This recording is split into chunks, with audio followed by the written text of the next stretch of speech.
Okay, we are live. Hello, everyone. Happy Wednesday. I wasn't planning on going live today.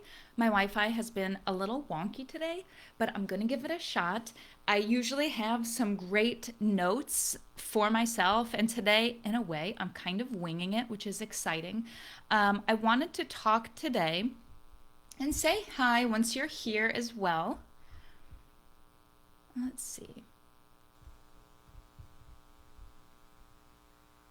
Yeah, say hi when you're here so that way I could see that the comments are working and loading and everything's rolling okay. And that you can hear me as well.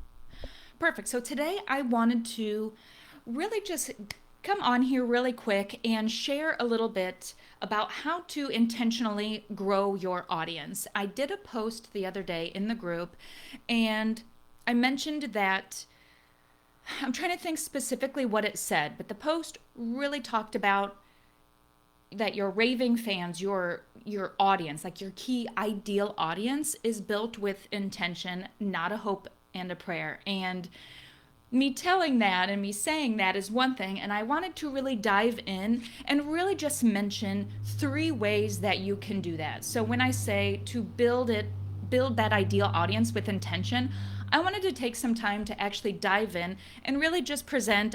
It looks like I've got three things here. I don't really have notes. I just kind of wrote down three main areas off the top of my head on how you can grow an audience with specific intention and not just winging it in a way. So, before I get started, I just wanted to remind you that Art Business Evolution is open and available until this Friday at 11:59 p.m. Central. Trying to think what time zone I'm in. And just a reminder also on what this is. So, this is a program that's created to help you grow your art business with that intention.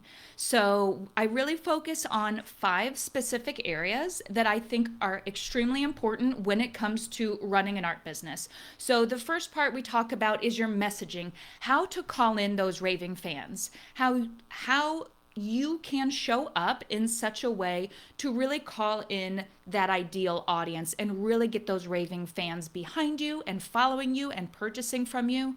The second part is the visibility, and I am sharing in this program specific strategies that I've done from the beginning of my art business, things that I still do at this point in time. So these are strategies that I have done to get in front of those ideal fans. Because something that I've really thought of in my art business early on, and I know in one of the talks, maybe even from last week, I talked about visibility and how to get visible. And that was something that I was intentional about for a year. I'm trying to think what year it was, and it doesn't really matter, but that was my goal, was to get visible, because I knew that there were people out there that would love my artwork, but they weren't going to come find me. Like, I had to go find them. I had to get my artwork in front of them.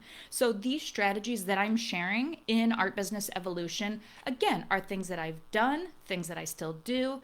There's the exact verbiage that I use at points in time when I reach out to like influencers or anything like that in order to do collaborations, or how to get features in local publications, all of the publications. When I say publications, is that even a word? Publications, and all of those things. So that's the second area that we talk about.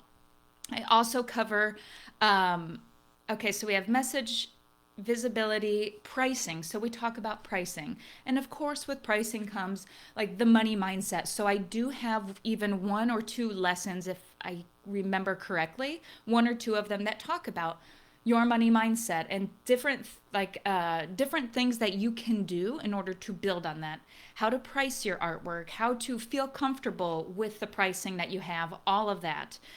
I also talk about your finances, and this is really just like top line accounting. It's not super dry, but it's really about like knowing the pricing behind it, how much you need to make to cover your bills, and really, when it comes to running a business, understanding accounting, just top line. You don't have to get in the weeds on it. It is extremely, extremely important in order to be successful in running a business.